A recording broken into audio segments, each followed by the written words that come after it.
ಪ್ರಥಮ PUC ಅರ್ಥಶಾಸ್ತ್ರದಲ್ಲಿ ಇವತ್ತು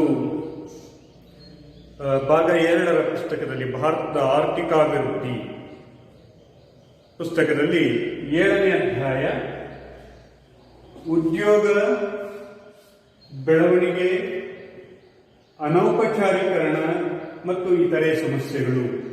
ಈ ಅಧ್ಯಾಯದಲ್ಲಿ ನಾವು ಕಳೆದ ತರಗತಿಯಲ್ಲಿ ಒಂದು ತರಗತಿಯನ್ನು ವಿಶ್ಲೇಷಣೆ ಮಾಡಿದ್ದೀವಿ. ಕಳೆದ ತರಗತಿಯಲ್ಲಿ ಜನರು ಯಾಕೆ ಕೆಲಸವನ್ನು ಮಾಡಬೇಕು, ಕೆಲಸ ಮಾಡೋದ್ರಿಂದ ಆಗ್ತಕ್ಕಂತಹ ಒಂದು ಅನುಕೂಲಗಳೇನು ಅನ್ನೋದನ್ನ ನಾವು ತಿಳ್ಕೊಂಡಿದ್ದೀವಿ.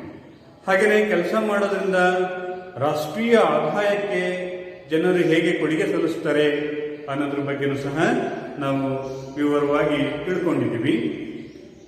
ಹಾಗೂ ಶ್ರಮಿಕ ಅಂದ್ರೆ ಯಾರು ಅನ್ನೋದನ್ನು ಸಹ ನಾವು ತಿಳ್ಕೊಂಡಿದ್ದೀವಿ. ಹೀಗಾಗಿ ಕಳೆದ ತರಗತಿಯ ಮುಂದುವರೆದ ಭಾಗ ಇವತ್ತಿಂದು ಉದ್ಯೋಗದಲ್ಲಿ ಜನರ ಭಾಗವಹಿಸುವಿಕೆ. ಉದ್ಯೋಗದಲ್ಲಿ ಜನರ ಭಾಗವಹಿಸುವಿಕೆ. ಉದ್ಯೋಗದಲ್ಲಿ ಜನರ ಭಾಗವಹಿಸುವಿಕೆ.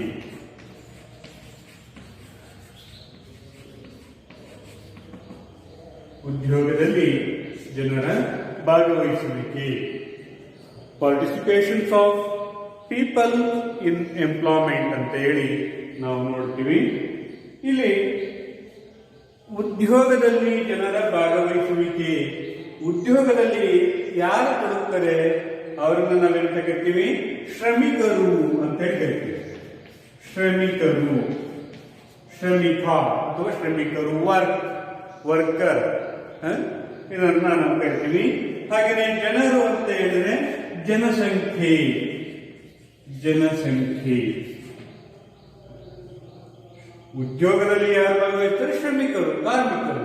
ಇವರನ್ನ ಉದ್ಯೋಗದಲ್ಲಿರ್ತಕ್ಕಂಥವ್ರನ್ನ ಶ್ರಮಿಕರು ಅಂತ ಕರಿತೀವಿ. ಇಲ್ಲಿ ಜನರು ಅಂದ್ರೆ ಜನಸಂಖ್ಯೆ. ಅಂದ್ರೆ ಜನಸಂಖ್ಯೆಯಲ್ಲಿ ಕಾರ್ಮಿಕರಾಗಿ ಭಾಗವಹಿಸ್ತಕ್ಕಂಥ ಪ್ರಮಾಣ, ಅನುಪಾತ ಅಂತೇಳಿ ಕರಿತೀವಿ. ಜನಸಂಖ್ಯೆಯಲ್ಲಿ, ಒಟ್ಟು ಜನಸಂಖ್ಯೆಯಲ್ಲಿ ಕಾರ್ಮಿಕರ ಅನುಪಾತವನ್ನ ನಾವು ಉದ್ಯೋಗದಲ್ಲಿನ ಜನರ ಭಾಗವಹಿಸುವಿಕೆ ಅಂತ ಹೇಳಿ ಕರಿತೀವಿ. ಹಾಗಾದ್ರೆ ಜನರ ಒಂದು ಭಾಗವಹಿಸುವಿಕೆ, ಉದ್ಯೋಗದಲ್ಲಿ ಜನರ ಒಂದು ಭಾಗವಹಿಸುವಿಕೆ, ಇದು ಒಂದು ರಾಷ್ಟ್ರದ ಉದ್ಯೋಗದ ಸ್ಥಿತಿಯನ್ನು ತಿಳಿಸುತ್ತದೆ. ರಾಷ್ಟ್ರದ ಉದ್ಯೋಗದ ಸ್ಥಿತಿಯನ್ನು ತಿಳಿಸುತ್ತದೆ. ಉದ್ಯೋಗದ ಸ್ಥಿತಿ, ಉದ್ಯೋಗದ ಸ್ಥಿತಿಯನ್ನು ತಿಳಿಸುತ್ತದೆ. ಜನರ ಭಾಗವಹಿಸುವಿಕೆಯ ಅಂತಕ್ಕಂಥದ್ದು ಏನಂತ ತಿಳಿಸ್ತದೆ? ರಾಷ್ಟ್ರದ ಜನರ ಉದ್ಯೋಗದ ಸ್ಥಿತಿಯನ್ನು ತಿಳಿಸ್ತದೆ. ಅಂತ ಹೇಳಿದ್ರೆ ಶ್ರಮಿಕ ಮತ್ತು ಜನಸಂಖ್ಯೆಯ ಅನುಪಾತ, ಶ್ರಮಿಕರು ಮತ್ತು ಜನಸಂಖ್ಯೆಯ ಅನುಪಾತದಿಂದಾಗಿ ಏನಾಗ್ತದೆ? ಒಂದು ರಾಷ್ಟ್ರದಲ್ಲಿ ಉದ್ಯೋಗದ ಸ್ವರೂಪವನ್ನು ತಿಳಿಯಬಹುದು. ಅಂದ್ರೆ ಉದ್ಯೋಗದಲ್ಲಿ ಯಾವ ಪ್ರಮಾಣದಲ್ಲಿ ಜನರು ಭಾಗವಹಿಸಿದ್ದಾರೆ ಅಂತಕ್ಕಂಥದನ್ನ ನಾವು ತಿಳಿಬಹುದು. ಜನರು ಉದ್ಯೋಗದಲ್ಲಿ ಭಾಗವಹಿಸಿದರೆ ಸರಕು ಸೇವೆಗಳ ಉತ್ಪಾದನೆಯ ಪ್ರಮಾಣ ಹೆಚ್ಚಾಗುತ್ತದೆ.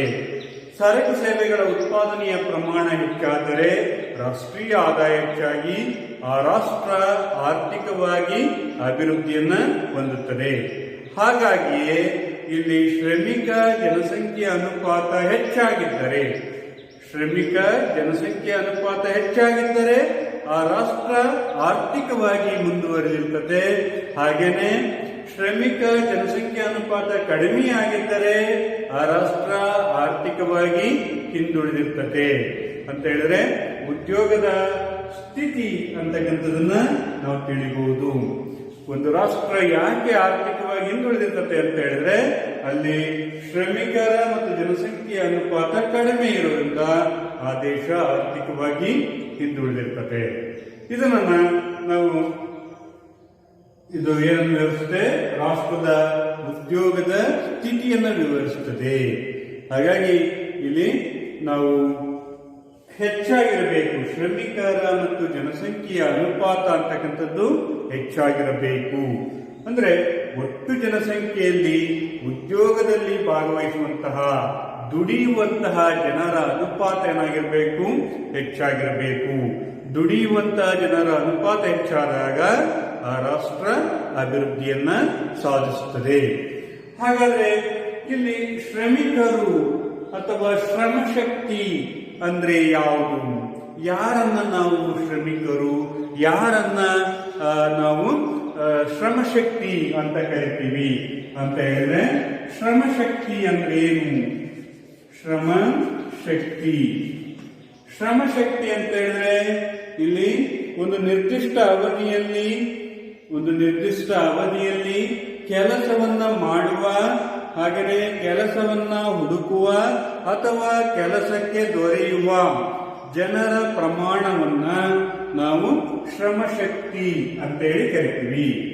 ಶ್ರಮಶಕ್ತಿ ಅಂತ ಹೇಳಿದ್ರೆ ಒಂದು ನಿರ್ದಿಷ್ಟ ಅವಧಿಯಲ್ಲಿ ಕೆಲಸವನ್ನ ಮಾಡ್ತಾ ಇರ್ತಕ್ಕಂತಹ ಅಥವಾ ಕೆಲಸವನ್ನ ಹುಡುಕುತ್ತಿರುವ ಅಥವಾ ಕೆಲಸ ಮಾಡಲು ಸಿದ್ಧವಿರುವ ಜನರ ಪ್ರಮಾಣವನ್ನ ಶ್ರಮಶಕ್ತಿ ಅಂತೇಳಿ ಕರಿತೀವಿ. ಅಂತ ಹೇಳಿದ್ರೆ ಇಲ್ಲಿ ಎಲ್ಲ ಜನಸಂಖ್ಯೆಯನ್ನು ನಾವು ಶ್ರಮಶಕ್ತಿ ಅಂತ ಕರೆಯೋದಿಲ್ಲ. ಯಾರು ಕೆಲಸ ಬೇಕು ಅಂತ ಹೇಳಿ ಹುಡುಕ್ತಾ ಇರ್ತಾರೋ, ಕೆಲಸ ಮಾಡೋದಕ್ಕೆ ತಯಾರಾಗಿರ್ತಾರೋ ಅಥವಾ ಸಿದ್ಧರಾಗಿರ್ತಾರೋ ಅಥವಾ ಈಗಾಗಲೇ ಕೆಲಸವನ್ನ ನಿರ್ವಹಿಸ್ತಾ ಇರ್ತಾರೋ ಅವರನ್ನ ಶ್ರಮಶಕ್ತಿ ಅಂತ. ಇದರರ್ಥ ಇಷ್ಟೇನೆ, ಆರ್ಥಿಕ ಚಟುವಟಿಕೆಯಲ್ಲಿ ತೊಡಗಿರುವಂತಹ ಮತ್ತು ತೊಡಗಲು ಸಿದ್ಧವಾಗಿರುವಂತಹ ಜನರ ಪ್ರಮಾಣವನ್ನೇ ನಾವು ಶ್ರಮಶಕ್ತಿ ಅಂತ ಹೇಳಿ ಕರಿತೀವಿ. ಶ್ರಮಶಕ್ತಿ ಅಂದ್ರೆ ಏನು ಅಂತ ಗೊತ್ತಾಗಿದೆ ಅಂತ ಹೇಳಿ ಸರಳವಾಗಿ ಹೇಳೋದಾದ್ರೆ, ಒಂದು ದೇಶದಲ್ಲಿರ್ತಕ್ಕಂತಹ ಕಾರ್ಮಿಕರ ಪ್ರಮಾಣ ಇವರೆಲ್ಲರನ್ನು ಸಹ ನಾವು ಶ್ರಮಶಕ್ತಿ ಅಂತೇಳಿ ಕರಿತೀವಿ. ಹಾಗೇನೆ ಜನಸಂಖ್ಯೆ ಅಂದ್ರೆ ಏನು?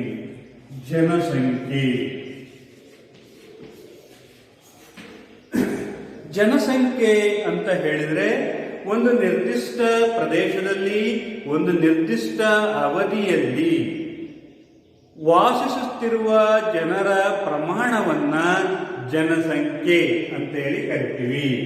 ಜನಸಂಖ್ಯೆ ಅಂತ ಹೇಳಿದ್ರೆ ಒಂದು ನಿರ್ದಿಷ್ಟ ಅವಧಿಯಲ್ಲಿ ಒಂದು ನಿರ್ದಿಷ್ಟ ಭೌಗೋಳಿಕ ಪ್ರದೇಶದಲ್ಲಿ ವಾಸವಾಗಿರುವಂತಹ ಎಲ್ಲ ಜನರ ಪ್ರಮಾಣವನ್ನೇ ನಾವು ಜನಸಂಖ್ಯೆ ಅಂತ ಹೇಳಿ ಕರಿತೀವಿ.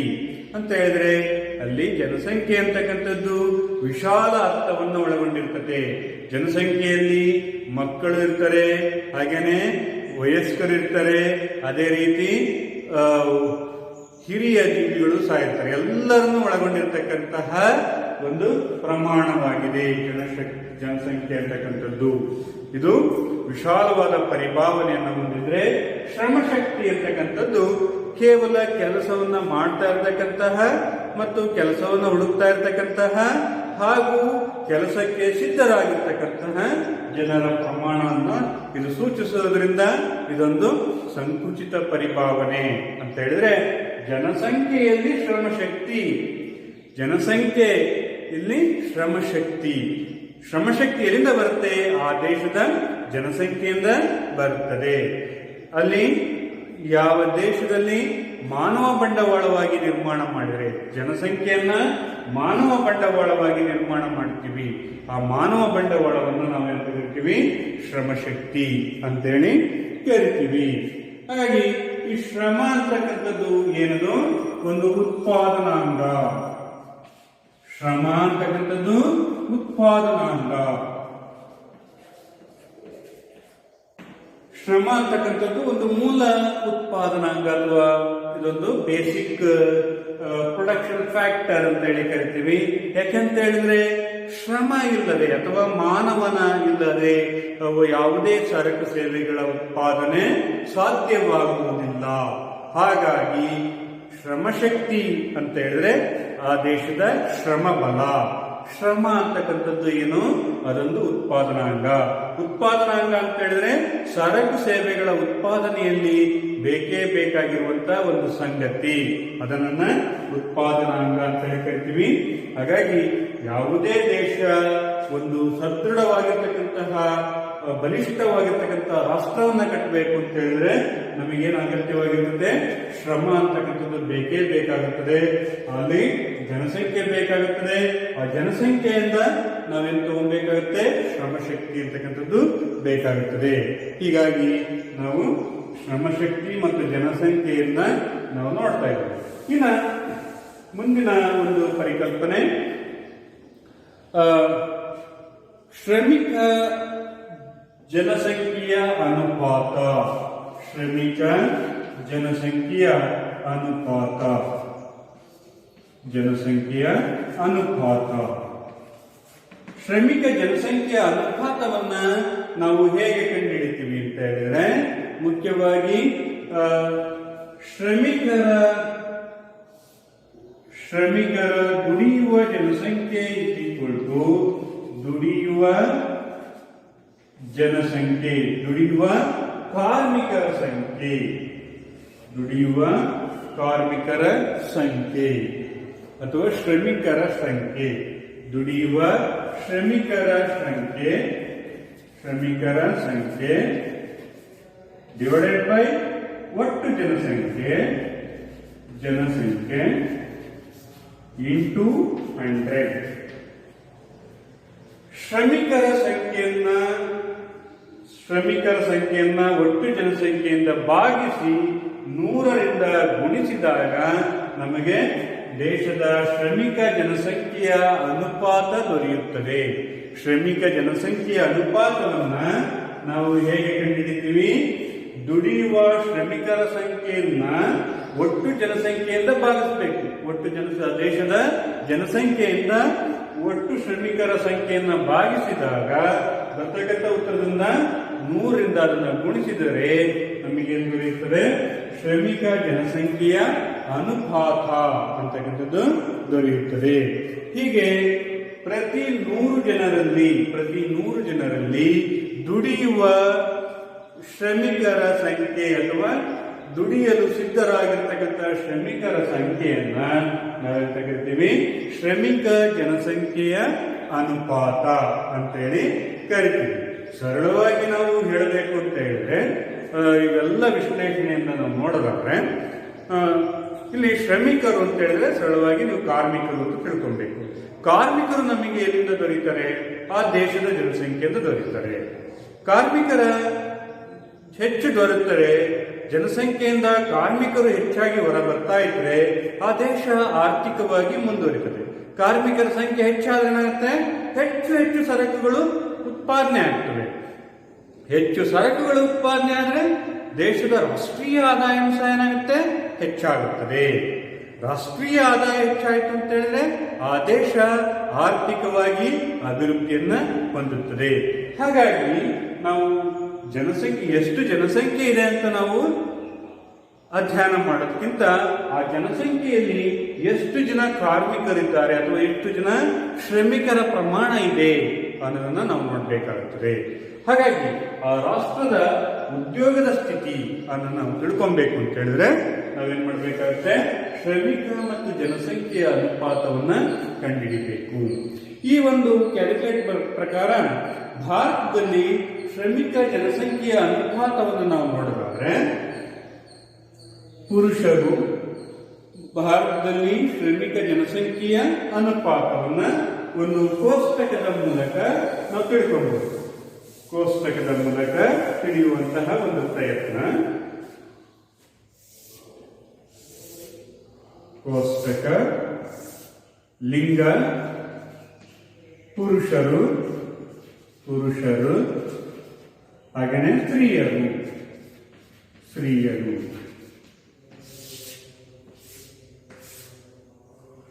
ಹಾಗೆಯೇ ಮತ್ತೆ ಇಲ್ಲಿ ಒಟ್ಟು ಗ್ರಾಮೀಣ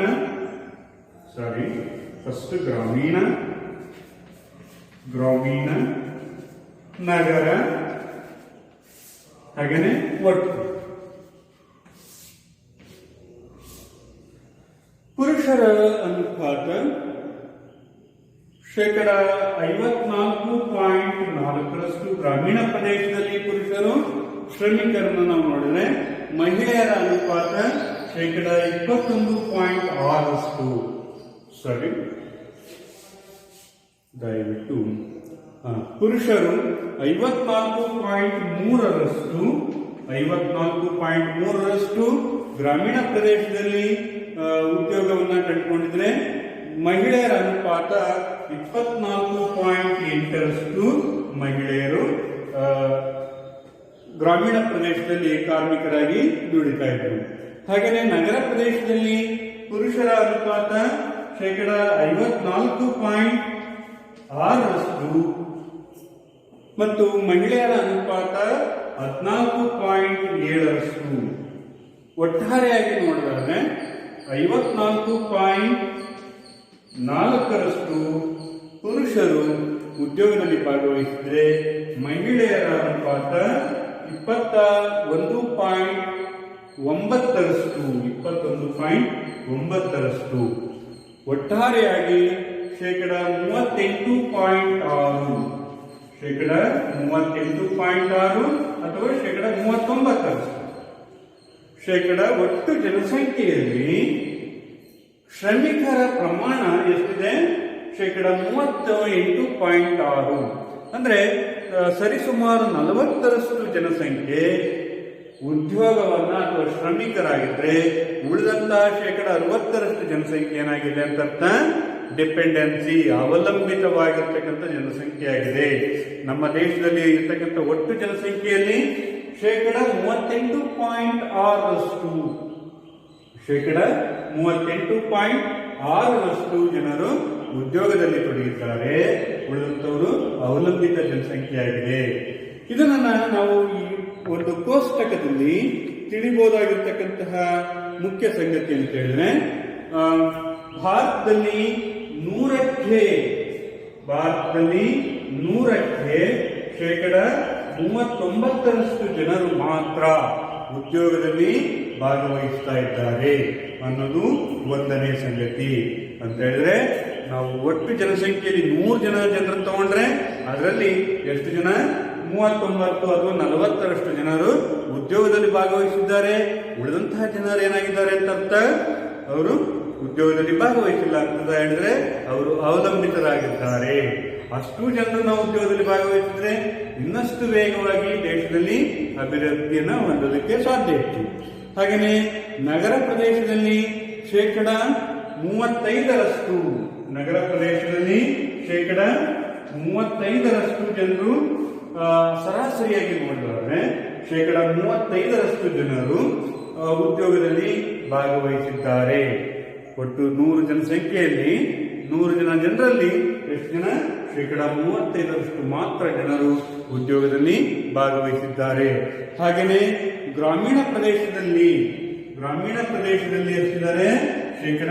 40% ಜನರು ಉದ್ಯೋಗದಲ್ಲಿ ಭಾಗವಹಿಸಿದ್ದಾರೆ. ಹೀಗಾಗಿ ಈ ಒಂದು ದತ್ತಾಂಶಗಳನ್ನು ನೋಡಿದ್ರೆ, ನಗರ ಪ್ರದೇಶಗಳಿಗಿಂತ ಗ್ರಾಮೀಣ ಪ್ರದೇಶದಲ್ಲಿಯೇ ಹೆಚ್ಚು ಉದ್ಯೋಗಗಳು ಕಂಡು ಬರ್ತಾ ಇದ್ದಾವೆ. ಶ್ರಮಿಕರ ಪ್ರಮಾಣ ನಗರ ಪ್ರದೇಶಗಳಿಗಿಂತ ಗ್ರಾಮೀಣ ಪ್ರದೇಶದಲ್ಲಿಯೇ ಹೆಚ್ಚು ಉದ್ಯೋಗದಲ್ಲಿ ಭಾಗವಹಿಸಿದ್ದಾರೆ ಅನ್ನೋದನ್ನ ನಾವು ನೋಡಬಹುದು. ಹಾಗೆಯೇ ಇದರ ಮುಂದುವರೆದ ಲಕ್ಷಣವನ್ನು ನೋಡೋದಾದ್ರೆ, ಭಾರತದಲ್ಲಿ ಸ್ತ್ರೀಯರಿಗೆ ಹೋಲಿಸಿದರೆ ಪುರುಷರ ಅನುಪಾತ ಏನಾಗಿದೆ? ಹೆಚ್ಚಾಗಿದೆ. ಪುರುಷರ ಶ್ರಮಿಕ ಜನಸಂಖ್ಯೆಯ ಅನುಪಾತ ಹೆಚ್ಚಾಗಿದೆ. ಮಹಿಳೆಯರಿಗೆ ಹೋಲಿಸಿಕೊಂಡ್ರೆ ಪುರುಷರ ಒಂದು ಉದ್ಯೋಗದಲ್ಲಿ ಭಾಗವಹಿಸುವಿಕೆ ದರ ಹೆಚ್ಚಾಗಿದೆ. ಅದು ಎಷ್ಟಿದೆ? 54.4% ಭಾರತದಲ್ಲಿ ಪುರುಷರು ಉದ್ಯೋಗದಲ್ಲಿ ಭಾಗವಹಿಸಿದ್ದಾರೆ. ಅರ್ಧಕ್ಕಿಂತ ಹೆಚ್ಚಿನ ಪುರುಷರು ಉದ್ಯೋಗದಲ್ಲಿ ಭಾಗವಹಿಸಿದ್ದಾರೆ. ಹಾಗೆಯೇ ಮಹಿಳೆಯರ ಅನುಪಾತ ಅಥವಾ ಸ್ತ್ರೀಯರ ಉದ್ಯೋಗದಲ್ಲಿ ಭಾಗವಹಿಸುವಿಕೆಯ ಪ್ರಮಾಣ ಕಡಿಮೆ ಇದೆ. ಉದ್ಯೋಗದಲ್ಲಿ ಭಾಗವಹಿಸುವಿಕೆ ಇರತಕ್ಕಂಥ ಪ್ರಮಾಣ ಕಡಿಮೆ ಇದೆ. ಇದು 1, 2, ಹಾಗೆಯೇ 3, ಹಾಗೆಯೇ 4, ಮತ್ತೊಂದು 5ನೇ ಅಂಶವನ್ನು ನೋಡಿದ್ರೆ ನಾವು ಮಹಿಳೆಯರ ಉದ್ಯೋಗದಲ್ಲಿ ಭಾಗವಹಿಸುವಿಕೆ ಪ್ರಮಾಣ ತುಂಬಾ ಕಡಿಮೆ ಇದೆ. ಅದರಲ್ಲೂ ಸಹ ನಗರ ಪ್ರದೇಶದಲ್ಲಿ ಮಹಿಳೆಯರ ಅನುಪಾತ ತುಂಬಾ ಕಡಿಮೆ ಇದೆ. ಉದ್ಯೋಗದಲ್ಲಿ ಭಾಗವಹಿಸುವಿಕೆಯ ಪ್ರಮಾಣ ನಗರದಲ್ಲಿ ಕಡಿಮೆ ಇದೆ. ಯಾಕೆಂತ ಹೇಳಿದ್ರೆ ಅಲ್ಲಿ ಮುಖ್ಯವಾಗಿ ಇದಕ್ಕೆ ಮುಖ್ಯ ಕಾರಣ ಏನಂತ ಹೇಳಿದ್ರೆ ಮಹಿಳೆಯರು ಹೆಚ್ಚಾಗಿ ಕೆಲಸದಲ್ಲಿ ತೊಡಗಿರೋದಿಲ್ಲ. ಹಾಗಾಗಿ ಅವರ ಅನುಪಾತ ಅಂತಕ್ಕಂಥದ್ದು ಕಡಿಮೆ ಆಗ್ತಾ ಇದೆ.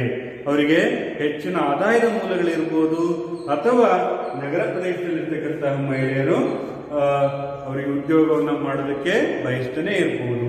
ಈ ಎಲ್ಲ ಕಾರಣಗಳಿಂದಾಗಿ ಮಹಿಳೆಯರ ಅನುಪಾತ ಏನಾಗ್ತಾ ಇದೆ, ಕಡಿಮೆಯಾಗಿದೆ. 100ಕ್ಕೆ ಕೇವಲ 15ರಷ್ಟು ಜನರು, ಸರಾಸರಿ ಅಂತ ಹೇಳಿದ್ರೆ 17.7 ಅಂತ ಹೇಳಿದ್ರೆ 15ರಷ್ಟು ಜನರು ಮಹಿಳೆಯರು ಉದ್ಯೋಗದಲ್ಲಿ ಭಾಗವಹಿಸಿದ್ದಾರೆ. ಉಳಿದಂತಹ 85ರಷ್ಟು ಜನ ಮಹಿಳೆಯರು ಉದ್ಯೋಗದಲ್ಲಿ ಭಾಗವಹಿಸಿಲ್ಲ ಅನ್ನೋದನ್ನ ನಾವು ಗಮನಿಸಬೇಕು. ಹಾಗೇನೆ ಗ್ರಾಮೀಣ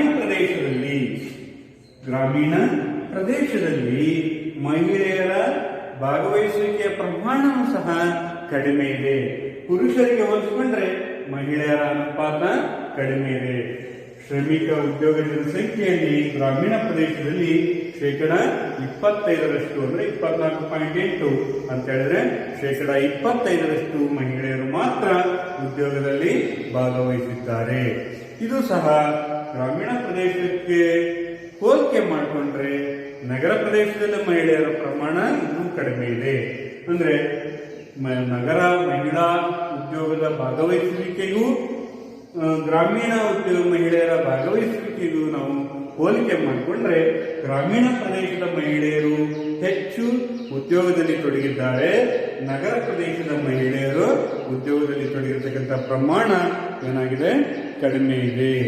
ಹಾಗಾಗಿ ಇಲ್ಲಿ ನಗರ ಪ್ರದೇಶದಲ್ಲಿ ಯಾಕೆ ಮಹಿಳೆಯರ ಉದ್ಯೋಗದಲ್ಲಿ ಭಾಗವಹಿಸುವಿಕೆಯ ಪ್ರಮಾಣ ಕಡಿಮೆ ಇದೆ ಅಂತ ಹೇಳಿದ್ರೆ, ಅಲ್ಲಿ ನಗರ ಪ್ರದೇಶದಲ್ಲಿರ್ತಕ್ಕಂಥ ಪುರುಷರು ಹೆಚ್ಚು ಆದಾಯವನ್ನ ಹೊಂದಿರೋದ್ರಿಂದ ಅವರು ಮಹಿಳೆಯರನ್ನ ಕೆಲಸಕ್ಕೆ ಕಳಿಸೋದಕ್ಕೆ ಬಯಸ್ತಾ ಇಲ್ಲ, ಅಥವಾ ಆದಾಯದ ಮೂಲಗಳು ಅವರಿಗೆ ನಗರ ಪ್ರದೇಶದಲ್ಲಿ ಕಂಡು ಬರ್ತಾ ಇರೋದ್ರಿಂದ ಮಹಿಳೆಯರು ನಾವು ಹೊರಗಡೆ ಹೋಗಿ ಕೆಲಸ ಮಾಡೋದಕ್ಕೆ ಬಯಸ್ತಾ ಇಲ್ಲ ಅಂತ ನಾವು ಹೇಳಬಹುದು. ಹೀಗಾಗಿ ಆನಂತರ ಮಹಿಳೆಯರು ಅತ್ಯಂತ ಮುಖ್ಯವಾಗಿರ್ತಕ್ಕಂಥ ಒಂದು ಸಂಗತಿ, ಮಹಿಳೆಯರು ಹಾಗಾದ್ರೆ ಕೆಲಸನೇ ಮಾಡ್ತಾ ಇಲ್ವಾ? ಏನನ್ನು ಕೆಲಸ ಮಾಡ್ತಾರೆ? ಎಷ್ಟು ಸರಿಸುಮಾರು ಹೆಚ್ಚು ಕಡಿಮೆ ಒಂದು 25ರಿಂದ 26% ಮಹಿಳೆಯರು ಕೆಲಸ ಮಾಡ್ತಿದ್ದಾರೆ ನಂಗಾಯ್ತು. ಹಾಗಾದ್ರೆ ಉಳಿದಂತ ಮಹಿಳೆಯರು ಏನು ಕೆಲಸ ಮಾಡ್ತಾ ಇಲ್ವಾ? ಅವರು ಕೆಲಸ ಮಾಡ್ತಾ ಇದ್ದಾರೆ. ಅವರು ಗೃಹ ಕೆಲಸದಲ್ಲಿ ಮಹಿಳೆಯರು ಕೆಲಸವನ್ನ ನಿರ್ವಹಿಸ್ತಾ ಇದ್ದಾರೆ. ಗೃಹ ಕೆಲಸಗಳಲ್ಲಿ ಮಹಿಳೆಯರು ಕೆಲಸವನ್ನು ನಿರ್ವಹಿಸ್ತಾ ಇದ್ದಾರೆ. ಆದರೆ ಗೃಹ ಕೆಲಸವನ್ನ ನಾವು ಆರ್ಥಿಕ ಚಟುವಟಿಕೆಗಳಲ್ಲಿ ಪರಿಗಣನೆ ತೆಗೆದುಕೊಳ್ಳೋದಿಲ್ಲ. ಯಾಕಂತ ಹೇಳಿದ್ರೆ ಇಲ್ಲಿ ಈ ಗೃಹ ಕೆಲಸಗಳಿಂದ ಆದಾಯಗಳು ದೊರೆಯೋದಿಲ್ಲ. ಹಾಗಾಗಿ ಈ ಕೆಲಸವನ್ನು ನಾವು ಆರ್ಥಿಕ ಚಟುವಟಿಕೆ ಅಂತೇಳಿ ಪರಿಗಣಿಸೋದಿಲ್ಲ. ಹೀಗೆ ನಾವು ಈ ಒಂದು ವಿಚಾರವನ್ನ ತಿಳ್ಕೊಳ್ಳೋದಾದ್ರೆ, ಭಾರತದಲ್ಲಿ ಶ್ರಮಿಕ ಜನಸಂಖ್ಯೆಯ ಅನುಪಾತ ಮುಖ್ಯವಾಗಿ ನಾವು 9 ಸಂಗತಿಗಳನ್ನು ತಿಳ್ಕೊಂಡಿದ್ದೀವಿ. 9 ಅಂಶಗಳನ್ನ ಈ ಒಂದು ಕೋಷ್ಟಕದಿಂದ ತಿಳಿಬಹುದು. ಒಂದು ಏನು, ಭಾರತದಲ್ಲಿ 39% ಜನರು ಮಾತ್ರ ಉದ್ಯೋಗದಲ್ಲಿ ಭಾಗವಹಿಸುತ್ತಾರೆ. ಹಾಗೆಯೇ ಎರಡನೇದಾಗಿರ್ತಕ್ಕಂತಹ ಸಂಗತಿ ಅಂತ ಹೇಳಿದ್ರೆ, ನಗರ ಪ್ರದೇಶದಲ್ಲಿ ಉದ್ಯೋಗದಲ್ಲಿ ಭಾಗವಹಿಸುವಿಕೆಯ ಪ್ರಮಾಣ 100ಕ್ಕೆ 35% ಅನ್ನೋದು ಎರಡನೇ ಸಂಗತಿ ಅಂತ ತಿಳ್ಕೊಂಡಿದ್ದೀವಿ. ಹಾಗೆಯೇ ಗ್ರಾಮೀಣ ಪ್ರದೇಶದಲ್ಲಿ 100ಕ್ಕೆ 40% ಜನರು ಉದ್ಯೋಗದಲ್ಲಿ ಭಾಗವಹಿಸಿದ್ದಾರೆ ಅನ್ನೋದನ್ನ ತಿಳ್ಕೊಂಡಿದ್ದೀವಿ. ನಂತರ ಮತ್ತೊಂದು ಸಂಗತಿ ಅಂತ ಹೇಳಿದ್ರೆ, ಒಟ್ಟಾರೆ ಪುರುಷರು ಉದ್ಯೋಗ ಅಥವಾ ಶ್ರಮಿಕ ಜನಸಂಖ್ಯೆ ಅನುಪಾತ ಪುರುಷರ ಪ್ರಮಾಣ ಹೆಚ್ಚಾಗಿದೆ, ಮಹಿಳೆಯರಿಗೆ ಹೋಲಿಸಿಕೊಂಡ್ರೆ ಪುರುಷರ ಪ್ರಮಾಣ ಹೆಚ್ಚಾಗಿದೆ ಅನ್ನೋದನ್ನ ಮತ್ತೊಂದು ಸಂಗತಿಯನ್ನ ತಿಳ್ಕೊಂಡಿದ್ದೀವಿ.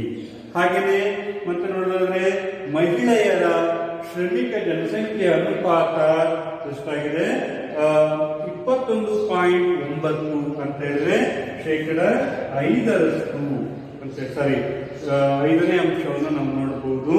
ಅಲ್ಲಿ ಮಹಿಳೆಯರ ಅನುಪಾತ ಅಂತಕ್ಕಂಥದ್ದು ಕಡಿಮೆ ಇದೆ. ಶ್ರಮಿಕ ಜನಸಂಖ್ಯೆ ಅನುಪಾತದಲ್ಲಿ ಮಹಿಳೆಯರ ಪ್ರಮಾಣ ಕಡಿಮೆ ಇದೆ. ಹಾಗೆಯೇ ನಗರ ಪ್ರದೇಶದ ಮಹಿಳೆಯರು ಅತ್ಯಂತ ಕಡಿಮೆ ಶ್ರಮಿಕ ಜನಸಂಖ್ಯೆ ಅನುಪಾತವನ್ನು ಹೊಂದಿದ್ದಾರೆ. ಕೇವಲ 14.7% ಅಥವಾ 15% ಜನ ಮಹಿಳೆಯರು ಮಾತ್ರ ಅವರು ಕೆಲಸದಲ್ಲಿ ಭಾಗವಹಿಸಿದ್ದಾರೆ. ಆನಂತರ ಗ್ರಾಮೀಣ ಮಹಿಳೆಯರನ್ನು ನೋಡಿದ್ರೆ ಗ್ರಾಮೀಣ ಮಹಿಳೆಯರು ಶ್ರಮಿಕ ಜನಸಂಖ್ಯೆ ಅನುಪಾತ 25% ಅನ್ನೋ ಒಂದು ಸಂಗತಿಯನ್ನು ಸಹ ತಿಳ್ಕೊಂಡಿದ್ದೀವಿ. ನಂತರ ಮತ್ತೊಂದು ಸಂಗತಿ ಅಂತ ಹೇಳಿದ್ರೆ ಮಹಿಳೆಯರು ಗೃಹ ಕೆಲಸದಲ್ಲಿ ತೊಡಗಿದ್ದಾರೆ.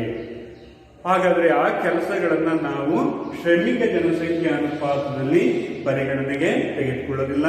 ಇದಕ್ಕೆ ಕಾರಣ ಅಂತ ಹೇಳಿದ್ರೆ ಅವರು ಆದಾಯವನ್ನು ಹೊಂದೋದಿಲ್ಲ. ಈ ಕೆಲಸವನ್ನ ಮಾಡಿ ಗೃಹ ಕೆಲಸಗಳನ್ನ ಮಾಡಿ ಅವರು ಆದಾಯವನ್ನ ಪಡೆಯೋದಿಲ್ಲ.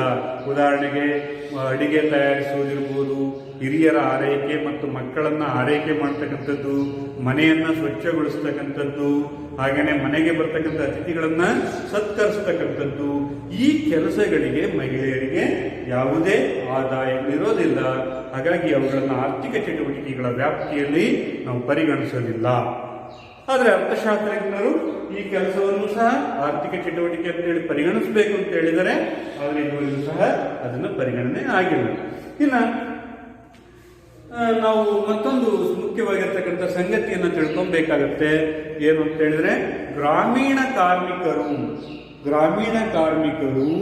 ಕೆಲವು ಸಮಯದಲ್ಲಿ ನಗರ ಪ್ರದೇಶಗಳಿಗೆ ಹೋಗಿ ಕೆಲಸವನ್ನು ನಿರ್ವಹಿಸುತ್ತಾರೆ. ಗ್ರಾಮೀಣ ಪ್ರದೇಶದಲ್ಲಿರ್ತಕ್ಕಂತಹ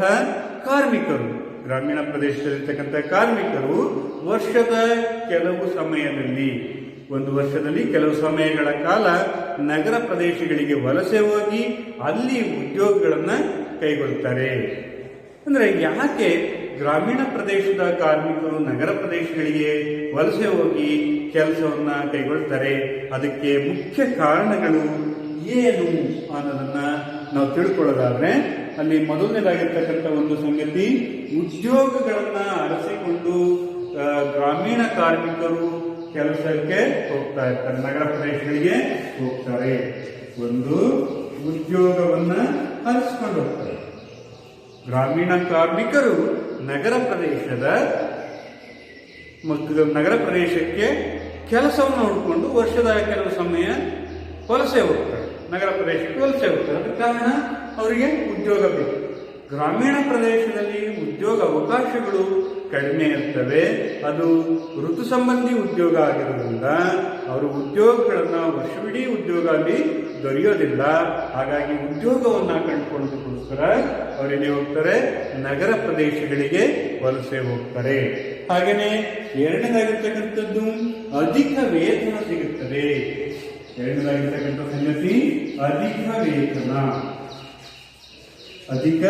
ವೇತನ ಅಂತಕ್ಕಂಥದ್ದು ದೊರೆಯುತ್ತದೆ. ಅಂದ್ರೆ ನಗರ ಪ್ರದೇಶಗಳಲ್ಲಿ ಹೆಚ್ಚು ವೇತನಗಳನ್ನ ನೀಡಲಾಗ್ತದೆ. ಗ್ರಾಮೀಣ ಪ್ರದೇಶಕ್ಕೆ ಹೋಲಿಸಿಕೊಂಡ್ರೆ ನಗರ ಪ್ರದೇಶದಲ್ಲಿ ಹೆಚ್ಚು ವೇತನ ಸಿಗುತ್ತದೆ. ಹಾಗಾಗಿ ಹೆಚ್ಚು ಕೂಲಿ ಸಿಗುತ್ತದೆ. ಆ ಉದ್ದೇಶದಿಂದ ಗ್ರಾಮೀಣ ಪ್ರದೇಶದ ಜನರು ನಗರ ಪ್ರದೇಶಗಳಿಗೆ ಕೆಲವು ವರ್ಷದ ಕೆಲವು ಸಮಯಗಳ ಕಾಲ ಅಲ್ಲಿ ಕೆಲಸವನ್ನು ಕೈಗೊಳ್ತಾರೆ. ಹಾಗೆಯೇ ಮತ್ತೊಂದು ಸಂಗತಿ ಅಂತ ಹೇಳಿದ್ರೆ, ವಲಸೆ ಹೋಗೋದಕ್ಕೆ ಮುಖ್ಯ ಕಾರಣ ಕೃಷಿಯಲ್ಲಿ ಅನಿಶ್ಚಿತತೆ. ಕೃಷಿಯಲ್ಲಿರ್ತಕ್ಕಂತಹ ಅನಿಶ್ಚಿತತೆಯಿಂದಾಗಿ ಅಲ್ಲಿ ಗ್ರಾಮೀಣ ಪ್ರದೇಶದ ಜನರು ನಗರಗಳಿಗೆ ವಲಸೆ ಹೋಗಿ ಉದ್ಯೋಗವನ್ನ ಕೈಗೊಳ್ತಾರೆ. ಕೃಷಿ ಅಂತಕ್ಕಂಥದ್ದು ಅನಿಶ್ಚಿತತೆಗೆ ಒಳಗಾಗಿರುತ್ತದೆ. ಇಲ್ಲಿ ಹೆಚ್ಚು ಮಳೆಯಾಶ್ರಿತ ಪ್ರದೇಶಗಳಾಗಿರ್ತವೆ. ಕೃಷಿಯಲ್ಲಿ ಹೆಚ್ಚು ಮಳೆಯಾಶ್ರಿತ ಪ್ರದೇಶಗಳ ಆಗಿರೋದ್ರಿಂದ ಮಳೆಗಾಲ ಚೆನ್ನಾಗಾಯ್ತು ಅಂತ ಹೇಳಿದ್ರೆ ಕೃಷಿಯಲ್ಲಿ ಹೆಚ್ಚು ಉದ್ಯೋಗಾವಕಾಶಗಳು ದೊರೀತವೆ. ಮಳೆಗಾಲ ಕಡಿಮೆ ಆಯಿತು ಅಂತ ಹೇಳಿದ್ರೆ ಕೃಷಿಯಲ್ಲಿ ಉದ್ಯೋಗಾವಕಾಶಗಳ ಪ್ರಮಾಣ ಕಡಿಮೆ ಆಗ್ತದೆ. ಹಾಗಾಗಿ ಈ ಅನಿಶ್ಚಿತತೆಯಿಂದಾಗಿ ಜನರು ಗ್ರಾಮೀಣ ಪ್ರದೇಶದ ಜನರು ನಗರಗಳಿಗೆ ವಲಸೆ ಹೋಗಿ ಉದ್ಯೋಗಗಳನ್ನ ಕಂಡುಕೊಳ್ತಾರೆ. ಹಾಗೆಯೇ ಮತ್ತೊಂದು ಸಂಗತಿಯಾಗಿ ನಾವು ನೋಡಿದ್ರೆ ಕೃಷಿಯಲ್ಲಿನ ಅರೆ ಉದ್ಯೋಗ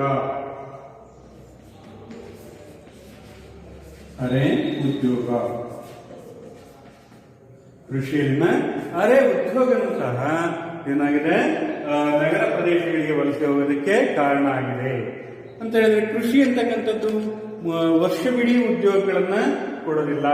ಅಲ್ಲಿ ಮುಖ್ಯವಾಗಿ ವರ್ಷದಲ್ಲಿ ಕೇವಲ 6 ತಿಂಗಳು ಅಥವಾ 6 ಅಥವಾ 8 ತಿಂಗಳು ಮಾತ್ರ ಅವರಿಗೆ ಉದ್ಯೋಗಗಳು ಸಿಗ್ತವೆ. ಉಳಿದಂತ ಅವಧಿಯಲ್ಲಿ ಉದ್ಯೋಗಗಳು ಇರೋದಿಲ್ಲ. ಅಲ್ಲಿ ಅರೆ ಉದ್ಯೋಗ ಅಂತಕ್ಕಂಥದ್ದು ಇರುತ್ತೆ. ಗ್ರಾಮೀಣ ಪ್ರದೇಶದಲ್ಲಿ ಜನಸಂಖ್ಯೆ ಹೆಚ್ಚಾಗಿರೋದ್ರಿಂದ ಅಲ್ಲಿ ಅಧಿಕ ಕಾರ್ಮಿಕರ ಒತ್ತಡ ಇರುತ್ತದೆ. ಹಾಗಾಗಿ ಗ್ರಾಮೀಣ ಪ್ರದೇಶದ ಜನರು ನಗರಗಳತ್ತ ವಲಸೆ ಹೋಗೋದನ್ನ ನಾವು ನೋಡ್ತೀವಿ. ಹೀಗೆ ಶ್ರಮಿಕ ಜನಸಂಖ್ಯೆಯ ಅನುಪಾತ ವಿಶ್ಲೇಷಣೆಯಿಂದ ನಾವು ತಿಳ್ಕೊಳ್ತಕ್ಕಂತಹ ಮುಖ್ಯ ವಿಚಾರ ಏನಪ್ಪಾ ಅಂತಂದ್ರೆ, ಶ್ರಮಿಕ ಜನಸಂಖ್ಯೆಯ ಅನುಪಾತವನ್ನ ಹೇಗೆ ಕಂಡುಹಿಡಿತೀವಿ ಅಂತ ಹೇಳಿದ್ರೆ, ಶ್ರಮಿಕರ ಸಂಖ್ಯೆಯನ್ನ ಜನಸಂಖ್ಯೆಯಿಂದ ಭಾಗಿಸಿ 100ರಿಂದ ಗುಣಿಸಿದಾಗ ಶ್ರಮಿಕ ಜನಸಂಖ್ಯೆಯ ಅನುಪಾತವನ್ನ ಕಂಡುಹಿಡಿತೀವಿ. ಹೇಗೆ ಕಂಡುಹಿಡಿತೀವಿ? ಅಥವಾ ಕಾರ್ಮಿಕ ಶಕ್ತಿ ಅನುಪಾತವನ್ನ ದೇಶದಲ್ಲಿ ಶ್ರಮಿಕರ ಸಂಖ್ಯೆ ಡಿವೈಡೆಡ್ ಬೈ ಜನಸಂಖ್ಯೆ ಇಂಟು 100 ಈ ಒಂದು ಲೆಕ್ಕ ಸೂತ್ರವನ್ನು ಬಳಸಿ ನಾವು ಶ್ರಮಿಕ ಜನಸಂಖ್ಯೆ ಅನುಪಾತವನ್ನು ಕಂಡುಹಿಡಿತೀವಿ. ಇದು ಯಾಕೆ ಇದ್ರ ಬಗ್ಗೆ ಅಧ್ಯಯನ ಮಾಡಬೇಕು ಅಂತ ಹೇಳಿದ್ರೆ, ಈ ಶ್ರಮಿಕರು ರಾಷ್ಟ್ರದ ಸರಕು ಸೇವೆಗಳ ಉತ್ಪಾದನೆಯಲ್ಲಿ ಮಹತ್ವದ ಪಾತ್ರ ವಹಿಸ್ತಾರೆ. ಸರಕು ಸೇವೆಗಳ ಉತ್ಪಾದನೆ ಹೆಚ್ಚಾಗಬೇಕು ಅಂತ ಹೇಳಿದ್ರೆ ಶ್ರಮಿಕರ ಅನುಪಾತ ಏನಾಗಬೇಕು? ಹೆಚ್ಚಾಗಬೇಕು. ಶ್ರಮಿಕರ ಸಂಖ್ಯೆ ಹೆಚ್ಚಾಗಬೇಕು. ಹಾಗಾಗಿ ಆ ದೇಶದ ಒಂದು ಉದ್ಯೋಗದ ಸ್ಥಿತಿಯನ್ನು ನಾವು ತಿಳ್ಕೊಬೇಕು. ಅಂತ ಹೇಳಿದ್ರೆ ನಮಗೇನು ಅಧ್ಯಯನ ಮಾಡಬೇಕಾಗುತ್ತೆ? ಶ್ರಮಿಕ ಜನಸಂಖ್ಯೆ ಅನುಪಾತವನ್ನು ತಿಳಿಬೇಕಾಗುತ್ತದೆ. ಹಾಗಾಗಿ ಯಾವ ದೇಶದಲ್ಲಿ ಶ್ರಮಿಕರ ಪ್ರಮಾಣ ಹೆಚ್ಚಾಗಿದೆ, ಜನಸಂಖ್ಯೆಯಲ್ಲಿ ಶ್ರಮಿಕರ ಪ್ರಮಾಣ ಹೆಚ್ಚಾಗ್ತಾ ಇರುತ್ತೋ ಆಗ ಆ ದೇಶ ಆರ್ಥಿಕವಾಗಿ ಮುಂದುವರಿಯುತ್ತದೆ. ಹಾಗೆಯೇ ಶ್ರಮಿಕರ ಅನುಪಾತ ಕಡಿಮೆ ಇತ್ತಪ್ಪ ಅಂತ ಹೇಳಿದ್ರೆ ಆ ದೇಶ ಆರ್ಥಿಕವಾಗಿ ಹಿಂದುಳಿತದೆ. ಈ ಹಿನ್ನೆಲೆಯಲ್ಲಿ ಶ್ರಮಿಕ ಜನಸಂಖ್ಯೆ ಅನುಪಾತದ ಅಧ್ಯಯನದ ಮುಖ್ಯ ಉದ್ದೇಶ ಒಂದು, ರಾಷ್ಟ್ರದ ಉದ್ಯೋಗದ ಸ್ಥಿತಿಯನ್ನು ತಿಳಿಯಬೇಕು. ಹಾಗೆಯೇ ಆ ದೇಶದ ಜನಸಂಖ್ಯೆ ಸರಕು ಸೇವೆಗಳ ಉತ್ಪಾದನೆಯಲ್ಲಿ ಯಾವ ರೀತಿ ಭಾಗವಹಿಸ್ತಾ ಇದ್ದಾರೆ ಅನ್ನೋದು ತಿಳ್ಕೊಬೇಕು. ಹಾಗೆಯೇ ಒಂದು ರಾಷ್ಟ್ರ ಆರ್ಥಿಕವಾಗಿ ಅಭಿವೃದ್ಧಿ ಹೊಂದಿದೆಯೋ ಇಲ್ಲವೋ ಅನ್ನೋದನ್ನು ತಿಳಿಬೇಕು ಅಂತ ಹೇಳಿದ್ರೆ ನಮಗೆ ಶ್ರಮಿಕ ಜನಸಂಖ್ಯೆ ಅನುಪಾತವನ್ನು ತಿಳಿಬೇಕಾಗುತ್ತದೆ.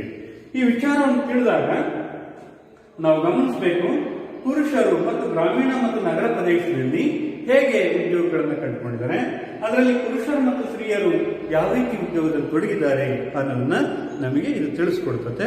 ಹಾಗಾಗಿ ನಮ್ಮ ದೇಶದಲ್ಲಿ ಒಟ್ಟಾರೆ ನಾವು ಮಾಡಿದ್ರೆ 39% ಜನರು ಉದ್ಯೋಗದಲ್ಲಿ ತೊಡಗಿರೋದನ್ನ ನಾವು ನೋಡಬಹುದು. ಇಷ್ಟು ಶ್ರಮಿಕ ಜನಸಂಖ್ಯೆಯ ಅನುಪಾತ. ಇನ್ನು ಮುಂದಿನ ಒಂದು ಪರಿಕಲ್ಪನೆ ಸ್ವ ಉದ್ಯೋಗ ಮತ್ತು ಕೂಲಿ ಕಾರ್ಮಿಕರು. ಸ್ವ ಉದ್ಯೋಗ ಮತ್ತು ಕೂಲಿ ಕಾರ್ಮಿಕರು.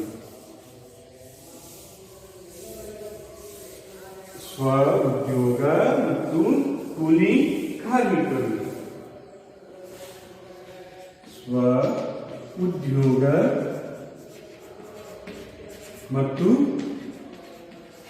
ಕೂಲಿ ಕಾರ್ಮಿಕರು. ಸೆಲ್ಫ್ ಎಂಪ್ಲಾಯ್ಮೆಂಟ್ ಅಂಡ್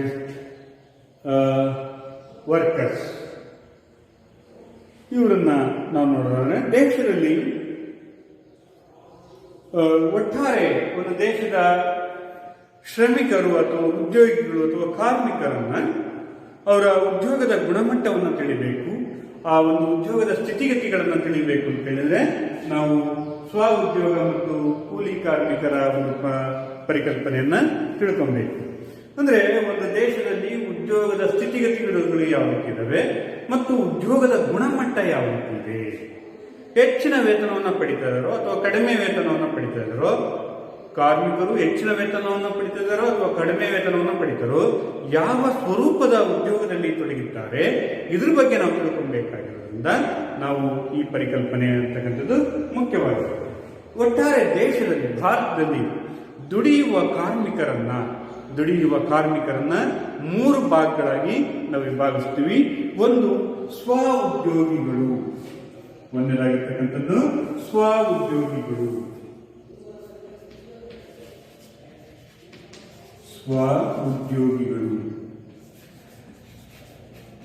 ಹಾಗೆಯೇ ಎರಡನೇದಾಗಿರ್ತಕ್ಕಂಥದ್ದು ನಿಯಮಿತ ಸಂಬಳದ ಉದ್ಯೋಗಿಗಳು, ನಿಯಮಿತ ಸಂಬಳದ ಉದ್ಯೋಗಿಗಳು. ಹಾಗೆಯೇ ಮೂರನೇದಾಗಿರ್ತಕ್ಕಂಥದ್ದು ತಾತ್ಕಾಲಿಕ ದಿನಗೂಲಿ ನೌಕರರು, ತಾತ್ಕಾಲಿಕ ದಿನಗೂಲಿ ಉದ್ಯೋಗಿಗಳು.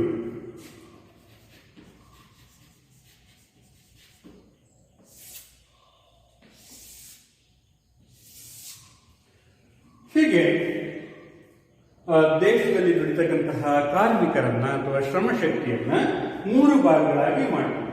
ಸ್ವ ಉದ್ಯೋಗಿಗಳು, ನಿಯಮಿತ ಸಂಬಳದ ಉದ್ಯೋಗಿಗಳು ಮತ್ತು ತಾತ್ಕಾಲಿಕ ದಿನಗೂಲಿ ಉದ್ಯೋಗಿಗಳು ಅಂತೇಳಿ 3 ಭಾಗಗಳಾಗಿ ಮಾಡ್ತೀವಿ. ಇಲ್ಲಿ ಮೊದಲನೇದಾಗಿರ್ತಕ್ಕಂಥದ್ದು ಸ್ವ ಉದ್ಯೋಗಿಗಳು ಅಂತ ಅಂದ್ರೆ ಸ್ವಂತ ಬಂಡವಾಳ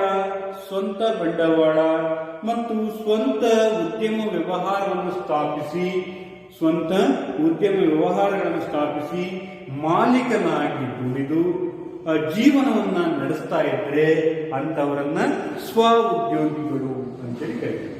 ಸ್ವ ಉದ್ಯೋಗಿಗಳು ಅಂತ ಹೇಳಿದ್ರೆ ಯಾವ ವ್ಯಕ್ತಿ ತನ್ನ ಸ್ವಂತ ಬಂಡವಾಳ, ತನ್ನ ಸ್ವಂತ ಉದ್ಯಮ ಘಟಕಗಳನ್ನು ಸ್ಥಾಪನೆ ಮಾಡಿ ಮತ್ತು ಆ ಉದ್ಯಮ ಘಟಕದ ಮಾಲೀಕನಾಗಿ ಮತ್ತು ಅಲ್ಲಿ ಕಾರ್ಮಿಕನಾಗಿಯೂ ಸಹ ಕೆಲಸ ಮಾಡ್ತಾ ಇದ್ರೆ ಅವರನ್ನ ಸ್ವ ಉದ್ಯೋಗಿಗಳು ಅಂತೇಳಿ ಕರಿತೀವಿ. ಇದಕ್ಕೆ ಉದಾಹರಣೆ ಅಂತ ಹೇಳಿದ್ರೆ ಮುಖ್ಯವಾಗಿ ಸಣ್ಣ ಕೈಗಾರಿಕೆಗಳನ್ನು ಸ್ಥಾಪನೆ ಮಾಡ್ಕೊಂಡಿರ್ತಕ್ಕಂಥವ್ರು, ಹಾಗೆಯೇ ಅಂಗಡಿ ವ್ಯವಹಾರಗಳನ್ನು ಮಾಡ್ತಾ ಇರ್ತಕ್ಕಂಥವ್ರು, ಇವರನ್ನ ನಾವು ಸ್ವ ಉದ್ಯೋಗಿಗಳು. ಸಣ್ಣ ಅಂಗಡಿಗಳ ಸ್ಥಾಪನೆ, ಹೋಟೆಲ್ಗಳ ಸ್ಥಾಪನೆ, ಸ್ಕೂಟರ್ ರಿಪೇರಿಗಳು, ಕಾರುಗಳ ರಿಪೇರಿ ಮಾಡ್ತಕ್ಕಂಥದ್ದು, ಗ್ಯಾರೇಜ್ಗಳನ್ನ ನಿರ್ವಹಣೆ ಮಾಡ್ತಕ್ಕಂಥದ್ದು, ಹಾಗೆಯೇ ವೆಲ್ಡಿಂಗ್ ಶಾಪ್ಗಳಲ್ಲಿ ನಿರ್ವಹಣೆ ಮಾಡ್ತಕ್ಕಂಥವ್ರು, ಹಾಗೆಯೇ ಸಣ್ಣ ಸಣ್ಣ ವ್ಯಾಪಾರೋದ್ಯಮಗಳನ್ನ ಕೈಗೊಂಡಿರ್ತಕ್ಕಂಥವ್ರು, ಇವರೆಲ್ಲರೂ ಸಹ ಸಾಮಾನ್ಯವಾಗಿ ಏನಾಗಿರ್ತಾನೆ ಸ್ವ ಉದ್ಯೋಗಿಗಳು.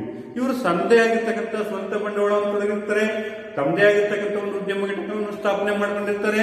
ಹಾಗೇನೆ ಆ ಉದ್ಯಮ ಘಟಕದಲ್ಲಿ ಅವರೇನೆ ಕಾರ್ಮಿಕರಾಗಿ ಕೆಲಸ ಮಾಡ್ತಾ ಇರ್ತಾರೆ ಮತ್ತು ಅವರೇನೆ ಮಾಲೀಕರಾಗಿರ್ತಾರೆ.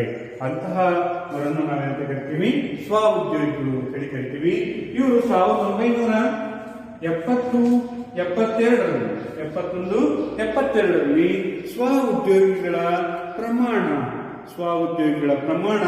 ಶೇಕಡ 61.4ರಷ್ಟಿದ್ರು. ಈಗ 2011-12ರಲ್ಲಿ ಸ್ವ ಉದ್ಯೋಗಿಗಳ ಪ್ರಮಾಣ ಶೇಕಡ 52ರಷ್ಟಿದ್ದಾರೆ.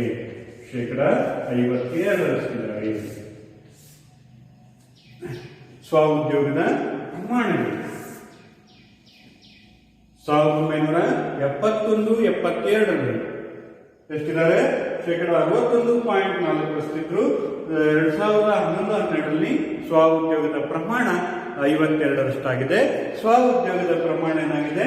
ಕಡಿಮೆಯಾಗಿದೆ. ಸ್ವ ಉದ್ಯೋಗದ ಪ್ರಮಾಣ ಕಳೆದ 40 ವರ್ಷಗಳಲ್ಲಿ ಸ್ವ ಉದ್ಯೋಗಿಗಳ ಸಂಖ್ಯೆ ಕಡಿಮೆ ಆಗ್ತಾ ಇರೋದನ್ನ ನಾವು ಗಮನಿಸಬಹುದು. ಇನ್ನು ಎರಡನೇದಾಗಿರ್ತಕ್ಕಂಥದ್ದು ನಿಯಮಿತ ಸಂಬಳದ ಉದ್ಯೋಗಿಗಳು. ನಿಯಮಿತ ಸಂಬಳದ ಉದ್ಯೋಗಿಗಳು ಅಂತ ಹೇಳಿದ್ರೆ ಯಾವುದೇ ಖಾಸಗಿ ಅಥವಾ ಸಾರ್ವಜನಿಕ ಸಂಸ್ಥೆಗಳಲ್ಲಿ ವಾರ ಅಥವಾ ತಿಂಗಳ ವೇತನಕ್ಕಾಗಿ ಕೆಲಸವನ್ನು ನಿರ್ವಹಿಸ್ತಾ ಇದ್ರೆ ಅವರನ್ನ ನಿಯಮಿತ ಸಂಬಳದ ಉದ್ಯೋಗಿಗಳು ಅಂತೇಳಿ ಕರಿತೀವಿ. ನಿಯಮಿತ ಸಂಬಳದ ಉದ್ಯೋಗಿಗಳು ಅಂತ ಹೇಳಿದ್ರೆ ಯಾವುದೇ ಒಂದು ಖಾಸಗಿ ಸಂಸ್ಥೆ ಆಗಿರ್ಬೋದು ಅಥವಾ ಸಾರ್ವಜನಿಕ ಸಂಸ್ಥೆಗಳಾಗಿರ್ಬೋದು, ವಾರ ಅಥವಾ ತಿಂಗಳಿಗ ವೇತನಕ್ಕಾಗಿ ಕೆಲಸವನ್ನ ನಿರ್ವಹಿಸ್ತಾ ಇದ್ರೆ ಅವರನ್ನ ನಿಯಮಿತ ಸಂಬಳದ ಉದ್ಯೋಗಿಗಳು ಅಂತೇಳಿ ಕರಿತೀವಿ. ಇದಕ್ಕೆ ಉದಾಹರಣೆ ಅಂತ ಹೇಳಿದ್ರೆ ಖಾಸಗಿ ಕಂಪನಿಗಳಲ್ಲಿ ನಿರ್ವಹಿಸ್ತಾ ಇರ್ತಕ್ಕಂತಹ ಕಾರ್ಮಿಕರು, ಹಾಗೆಯೇ ಸಾರ್ವಜನಿಕ ಸಂಸ್ಥೆಗಳು ಅಂತ ಹೇಳಿದ್ರೆ ಸರ್ಕಾರದ ಒಡೆತನದಲ್ಲಿರ್ತಕ್ಕಂಥ ಕೈಗಾರಿಕೆಗಳಲ್ಲಿ, ಸರ್ಕಾರದ ಸಂಘ ಸಂಸ್ಥೆಗಳಲ್ಲಿ ಕೆಲಸವನ್ನ ಮಾಡ್ತಾ ಇರ್ತಕ್ಕಂತಹ, ಸಂಬಳವನ್ನು ಪಡಿತಾ ಇರ್ತಕ್ಕಂತಹ, ನಿಗದಿತ ವೇತನವನ್ನು ಪಡಿತಕ್ಕಂತಹ ಅವರನ್ನು ನಾವು ನಿಯಮಿತ ಸಂಬಳದ ಉದ್ಯೋಗಿಗಳು ಅಂತೇಳಿ ಕರಿತೀವಿ. ಇಲ್ಲಿ ಮುಖ್ಯವಾಗಿ ಶಿಕ್ಷಕರು, ಸರ್ಕಾರದಲ್ಲಿರ್ತಕ್ಕಂಥವರು, ಸರ್ಕಾರದ ಶಿಕ್ಷಣ ಸಂಸ್ಥೆಗಳಲ್ಲಿ ಕೆಲಸ ಮಾಡ್ತಕ್ಕಂಥ ಶಿಕ್ಷಕರು, ಹಾಗೆಯೇ ಆರೋಗ್ಯ ಸಂಸ್ಥೆಗಳಲ್ಲಿ ಕೆಲಸ ಮಾಡ್ತಕ್ಕಂತಹ ಆರೋಗ್ಯ ಸಿಬ್ಬಂದಿಗಳು, ಹಾಗೆಯೇ ಪೊಲೀಸ್ ಇಲಾಖೆಯಲ್ಲಿ ಕೆಲಸ ಮಾಡ್ತಕ್ಕಂಥ ಪೊಲೀಸರಾಗಿರ್ಬೋದು, ಇವರೆಲ್ಲರೂ ಸಹ ಏನಂತ ಕರಿತೀವಿ, ಅವ್ರನ್ನ ನಿಯಮಿತ ಸಂಬಳದ ಉದ್ಯೋಗಿಗಳು. ವಿದ್ಯುತ್ ಇಲಾಖೆಯಲ್ಲಿ ಅಲ್ಲಿ ಸಹ ಸರ್ಕಾರದ ಒಂದು ಉದ್ಯೋಗಿಗಳನ್ನು ನಾವು ನೋಡಬಹುದು, ಅವರಿಗೂ ಸಹ ನಿಯಮಿತ ಸಂಬಳವನ್ನು ಪಡಿತಾರೆ. ಅಂದ್ರೆ ಸರ್ಕಾರದ ಅಧೀನದಲ್ಲಿ ಬರ್ತಕ್ಕಂಥ ಎಲ್ಲ ಇಲಾಖೆಗಳಲ್ಲಿ ಕೆಲಸ ನಿರ್ವಹಿಸ್ತಾ ಇರ್ತಕ್ಕಂಥವರೆಲ್ಲರೂ ಸಹ ಅವರನ್ನು ಕರಿತೀವಿ ನಿಯಮಿತ ಸಂಬಳದ ಉದ್ಯೋಗಿಗಳು ಅಂತೇಳಿ ಕರಿತೀವಿ. ಇವರು 1971-72ರಲ್ಲಿ ಶೇಕಡ 15.4% ನಿಯಮಿತ ಸಂಬಳದ ಉದ್ಯೋಗಿಗಳಿದ್ರೆ 2011-12ರಲ್ಲಿ ಶೇಕಡ 18% ಇರೋದನ್ನ ನಾವು ನೋಡ್ತೀವಿ. ಶೇಕಡ 18% ಇರೋದನ್ನ ನಾವು ಗಮನಿಸಬಹುದು. ಹಾಗೆಯೇ ತಾತ್ಕಾಲಿಕ ದಿನಗೂಲಿ ನೌಕರರು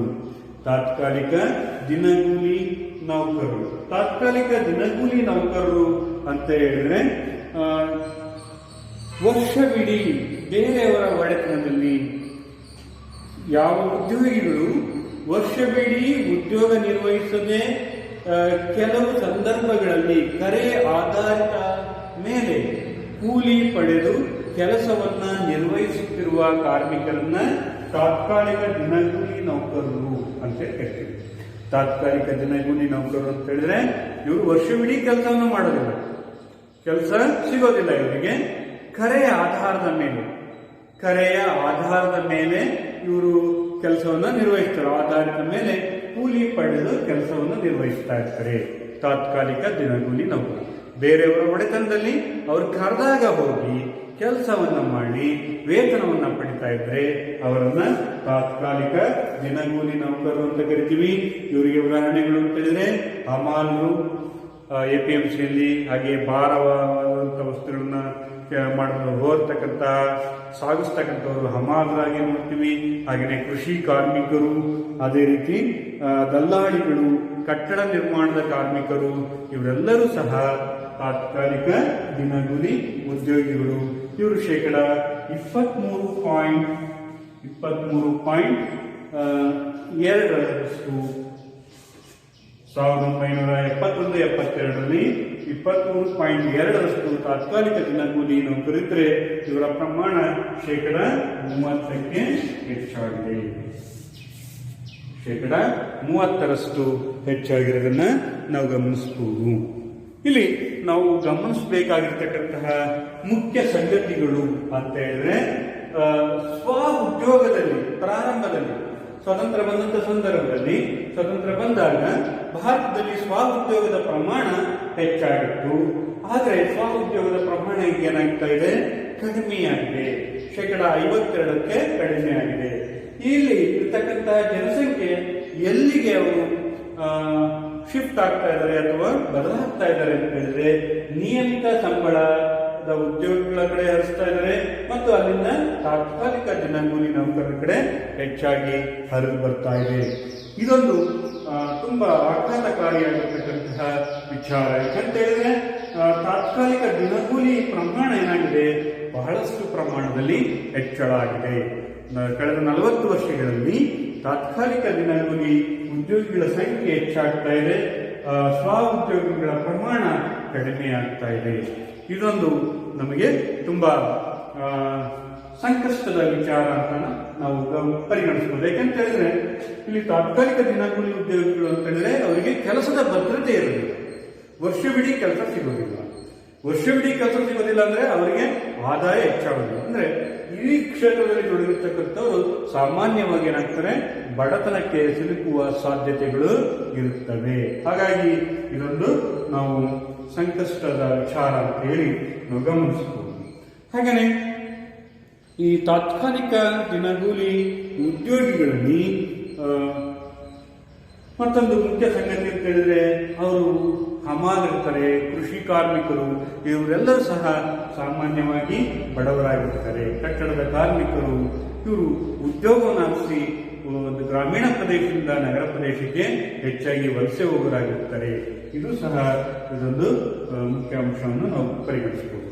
ಒಟ್ಟಾರೆ ಈ ಒಂದು ವಿಚಾರದಲ್ಲಿ ದೇಶದಲ್ಲಿರ್ತಕ್ಕಂತಹ ಒಟ್ಟು ದುಡಿಯುವ ಕಾರ್ಮಿಕರನ್ನ 3 ಭಾಗಗಳಾಗಿ ನಾವು ಮಾಡ್ತೀವಿ. 1 ಸ್ವ ಉದ್ಯೋಗಿಗಳು, 2 ನಿಯಮಿತ ಸಂಬಳದ ಪಡೆಯುವಂತಹ ಉದ್ಯೋಗಿಗಳು, 3 ತಾತ್ಕಾಲಿಕ ದಿನಗೂಲಿ ನೌಕರರು ಅಂತೇಳಿ ನಾವು ಪರಿಗಣಿಸ್ತೀವಿ.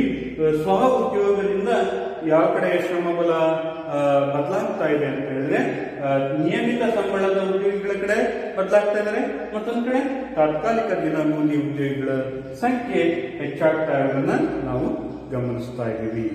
ಇಷ್ಟು ಇವತ್ತಿನ ವಿಚಾರಗಳನ್ನ ನಾವು ನೋಡಬಹುದು.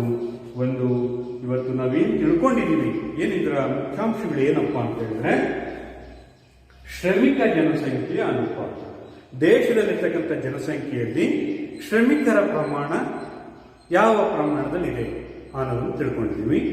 ಅದನ್ನು ಹೇಗೆ ಕಂಡುಹಿಡಿತೀವಿ, ಜನಸಂಖ್ಯೆಯಲ್ಲಿ ಶ್ರಮಿಕರನ್ನ ಹೇಗೆ ನಾವು ಕಂಡುಹಿಡಿತೀವಿ ಅಂತ ಹೇಳಿದ್ರೆ ಶ್ರಮಿಕರ ಸಂಖ್ಯೆ ಡಿವೈಡೆಡ್ ಬೈ ಜನಸಂಖ್ಯೆ ಇಂಟು 100 ಇಂಟು 100 ಹಾಕಿ ಅದನ್ನು ಲೆಕ್ಕಾಚಾರ ಮಾಡ್ತೀವಿ. ಭಾರತದಲ್ಲಿ ಪುರುಷರ ಶ್ರಮಿಕರ ಪ್ರಮಾಣ ಹೆಚ್ಚಾಗಿದೆ, ಮಹಿಳೆಯರ ಪ್ರಮಾಣ ಕಡಿಮೆ ಇದೆ. ಹಾಗೆಯೇ ನಗರ ಪ್ರದೇಶದಲ್ಲಿ ಹೋದರೂ ಸಹ ಅಷ್ಟೇ ಮಹಿಳೆಯರ ಅನುಪಾತ ಕಡಿಮೆ ಇದೆ, ಗ್ರಾಮೀಣ ಪ್ರದೇಶದ ಅನುಪಾತ ಶ್ರಮಿಕರ ಅನುಪಾತ ಹೆಚ್ಚಾಗಿದೆ ಅನ್ನೋದನ್ನ ನಾವು ಗಮನಿಸಬಹುದು. ಒಟ್ಟಾರೆ ಭಾರತದಲ್ಲಿ 39% ಜನರು ಶ್ರಮಿಕರಾಗಿ ದುಡಿತಾ ಇರ್ತಕ್ಕಂಥವ್ರು ನೋಡ್ತೀವಿ. ಹೀಗೆ ಶ್ರಮಿಕರನ್ನ ಅಂದ್ರೆ ದುಡಿಯುವ ಒಟ್ಟಾರೆ ಶ್ರಮಿಕರನ್ನ 3 ಭಾಗಗಳಾಗಿ ವಿಂಗಡಿಸ್ತೀವಿ. ಅದರಲ್ಲಿ ಸ್ವ ಉದ್ಯೋಗಿಗಳು, ನಿಯಮಿತ ಸಂಬಳದ ಉದ್ಯೋಗಿಗಳು, ತಾತ್ಕಾಲಿಕ ದಿನಗೂಲಿ ಉದ್ಯೋಗಿಗಳು. ಹಾಗಂದ್ರೆ ಏನು ಅನ್ನೋದನ್ನ ತಿಳ್ಕೊಳ್ತೀವಿ.